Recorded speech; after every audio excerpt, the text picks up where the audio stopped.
Good morning students. आज मैं dear H से आपको family and community paper number 11 के बारे में बताऊंगी।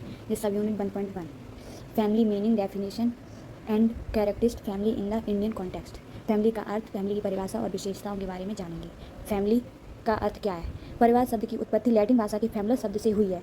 फैमिलस शब्द का अर्थ है एक ऐसा समूह जिसमें सभी सदस्य अर्थात माता पिता, संतान, दादा दादी, चाचा चाची, यहाँ तक कि नौकर, एक गुलाम इत्यादि भी आते हैं। परिवार शब्द की उत्पत्ति फैमिलस शब्द से हुई है, जो कि वो लैटिन भाषा का शब्द है। और फैमिलस का अर्थ होता है समूह, एक समूह, मतलब माता पिता, एक परिवार का समूह रहता है, उसे हम कहते हैं फैमिलस कहते हैं। और वही फैमिलस से ही फैमिली बना है। तो परिवार की परिभाषा जानते हैं क्या है। कुछ प्रमुख विद्वानों के अनुसार फैमिली की परिभाषा दी गई है। तो मैकाइवर एवं पेज के अनुसार मैकाइवर ने कहा है कि परिवार पर्याप्त निश्चित यौन संबंध द्वारा परिभाषित एक समूह है जो बच्चों को जन्म देने तथा उनका पालन पोषण करने की क्षमता रखता है। किंसले ने कहा कि परिवार ऐसे व्यक्तियों का समूह है जिसमें सहगोत्रता का संबंध होता है। किंसले ने कहा कि परिवार एक ऐसा समूह है जिसमें सहगोत्रता, मतलब खुद का एक गोत्र वगैरह मिलाकर शादी की जाती है, रक्त संबंध होता है, वही परिवार के हिस्सा होता है, वही परिवार के मेंबर होते हैं जो इस प्रकार एक दूसरे से संबंधित होते हैं। आगवर्न एवं निमकॉफ के अनुसार आर्गवर ने कहा है कि परिवार पति और पत्नी की संतान रहित या संतान सहित या केवल पुरुष या स्त्री को बच्चों सहित कम या अधिक स्थायी सीमित है। परिवार की विभिन्न परिभाषाओं ऑगवर्न ने कहा है कि परिवार पति पत्नी हो चाहे ना हो, पति पत्नी हो और बच्चे हो तो वो परिवार होता है। अगर बच्चे ना भी हो, पति पत्नी हो, तो भी परिवार होता है। परिवार एक अधिक सीमित कम्युनिटी है। परिवार की विभिन्न परिभाषाओं के आधार पर कहा जा सकता है कि परिवार एक ऐसा समूह है जिसके सदस्य विवाह, रक्त विधिक, गोद लिए संबंधों में परिणाम स्वरूप परस्पर जुड़े होते हैं। अगर हम किसी को गोद वगैरह भी ले रहे हैं तो वो भी प्रमाणित होना चाहिए। प्रमाण स्वरूप ही हम किसी को अपने परिवार का हिस्सा बना सकते हैं। और रक्त संबंध वाले भी हमारे रक्त संबंध के तो परिवार के होते ही हैं, पर अगर हम किसी बच्चे को गोद वगैरह लेते हैं तो उसका भी कोई साक्ष्य हमारे पास होना चाहिए, एविडेंस बेस्ड होना चाहिए जो भी। परिवार की विशेषताएं क्या क्या है? परिवार की विशेषताएं निम्न दो प्रकार की हैं, सामान्य विशेषताएं, विशिष्ट विशेषताएं। सामान्य विशेषताओं में क्या क्या आता है? सार्वभौमिक, विवाह संबंध, सभ्यता एवं संस्कृति, विभिन्न स्वरूप, वंश, नाम या नामावली। और विशिष्ट विशेषता माता भावनात्मक आधार, सीमित आकार, सदस्यों का उत्तरदायित्व, स्थायी व अस्थायी प्रकृति, रचनात्मक प्रभाव। तो सबसे पहले जानते हैं कि सार्वभौमिक विशेषता क्या है। सार्वभौमिक में दिया है, विश्व में लगभग सभी समाज में प्रत्येक काल में परिवार पाया जाता है। मतलब ये नेशनल और इंटरनेशनल दोनों लेवल पे परिवार तो हर जगह, मतलब वर्ल्ड में भी परिवार, तो ये जरूरी नहीं कि हमारे देश में ही परिवार होता है, परिवार हर विश्व में भी होता है परिवार।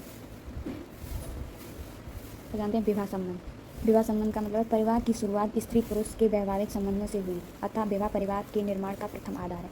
परिवार की शुरुआत स्त्री और पुरुष के विवाह से हुई है। विवाह से ही परिवार का होना निश्चित होता है। निवास स्थान, परिवार का स्थान निश्चित निवास घर होता है। परिवार सुरक्षा और सुविधा की दृष्टि से एक जगह पर रहते हैं। अगर परिवार होगा तो एक जगह भी होनी चाहिए जिसमें वो अपने आप को सुरक्षित महसूस रखें। तो इस निवास स्थान के आधार पर परिवार होता है, तो निवास भी होता है उनका, घर भी होता है उनका, और उसी घर में परिवार रहते हैं अपने।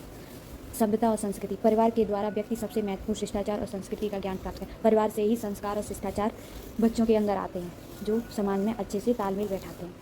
विभिन्न स्वरूप, परिवार का एक स्वरूप विवाह, बहुपत्नी विवाह और समूह विवाह के रूप में भी संभव है।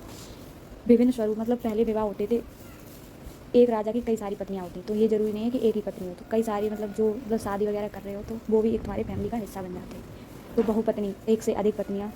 और विवाह समूह, मतलब समूह में विवाह किया जाता था पहले, ऐसे सम्मेलन वगैरह चलते, स्वयंवर रचे जाते थे, तो एक से अधिक पत्नियाँ होती थी, तो वो भी हमारे परिवार का हिस्सा माने जाएंगे। तो विशिष्ट विशेषताओं में पहला तो है भावनात्मक विशेषता। क्या है? परिवार के सभी सदस्य भावनाओं में बंधे होते हैं। परिवार के सदस्यों में आपसी मेल, प्रेम, दया, ममता, वात्सल्य, निस्वार्थ स्नेह केवल परिवार में ही पाया जाता है। परिवार में ही पाया जाता है। परिवार में सभी सदस्य दूसरे से भावनाओं में बंधे हुए होते हैं, एक दूसरे से बहुत ही प्रेम करते हैं, और वो भी निस्वार्थ, किसी भी चीज़ का उनके अंदर स्वार्थ नहीं छुपा होता है, निस्वार्थ प्रेम करते हैं, और वो हमें परिवार से ही मिलता है। और सीमित आकार, परिवार छोटा या बड़ा एक सीमित आकार होता है। परिवार छोटा हो या बड़ा हो पर सीमित होता है। कोई भी सदस्य किसी भी परिवार का सदस्य नहीं होता, पर कोई भी परिवार किसी भी परिवार का सदस्य नहीं बन सकता है। सबका अपना अलग अलग परिवार होता है। सदस्यों का उत्तरदायित्व, और परिवार में जो मेंबर्स होते हैं उनकी क्या क्या रिस्पॉन्सिबिलिटी होती हैं। परिवार के प्रत्येक व्यक्ति अपनी अलग अलग भूमिका निभाता है, अपनी जिम्मेदारियों को समझता है। परिवार में जो अलग अलग जिनकी मतलब जितना अपनी एज के अकॉर्डिंग अपनी अपनी भूमिका सारे लोग परिवार में जितने मेंबर होते हैं वो निभाते हैं। उनकी जो जिम्मेदारियां होती हैं वो अपने निभाते हैं। स्थायी व अस्थायी प्रकृति, स्थायी के आधार पर परिवार सीमित, अस्थायी और नियमों तथा कार्यों में स्थायी है। सदस्यों के आधार पर परिवार सीमित है और वह अस्थायी है। अस्थायी मतलब परिवार के आधार पर सीमित है, मतलब परिवार जो होता है वो सीमित होता है, पर अस्थायी। आज 4 है तो कल 5, ऐसे मतलब दर बढ़ती रहती है, तो एक तरह से अस्थायी भी माना जाता है। नियमों तथा कार्यों में स्थायी है, मतलब जो भी रूल एंड रेगुलेशन बनाए जाते हैं वो स्थायी होते हैं कि ये करना है, ये हमारे यहाँ ये होता रहा, जो मतलब पुरानी पौराणिक चीज़ें हैं वो सारी स्थायी होती हैं। रचनात्मक प्रभाव। मानव जन्म से मृत्यु तक परिवार में रहता है और परिवार से व्यक्ति का व्यक्तित्व व चरित्र का विकास होता है। रचनात्मक प्रभाव यह है कि मानव जन्म से मृत्यु तक परिवार के साथ ही रहता है और परिवार का व्यक्ति का व्यक्तित्व और चरित्र का विकास एक परिवार से ही संभव है। वहीं से उसे संस्कार मिलते हैं जिससे उसके चरित्र और व्यक्तित्व का निर्माण होता है, और वो परिवार द्वारा ही संभव है। तो families in the Indian context, भारतीय कॉन्टेक्स्ट में देखा जाए तो फैमिली क्या है। भारतीय परिवार व्यवस्था का अध्ययन मात्र इसलिए अनिवार्य नहीं है क्योंकि हम भारतीय हैं, बल्कि इसलिए भी अनिवार्य है क्योंकि अन्य पाश्चात्य पारिवारिक व्यवस्था से कई मायनों में भिन्न है। भारतीय परिवार पति पत्नी, बच्चे, चाचा चाची, पौत्र आदि भी होते हैं। इसमें पुत्र के विवाह के बाद पिता अलग नहीं रहता है, अपितु उनके साथ रहता है और सभी साथ रहते तभी एक संयुक्त परिवार की उत्पत्ति होती है।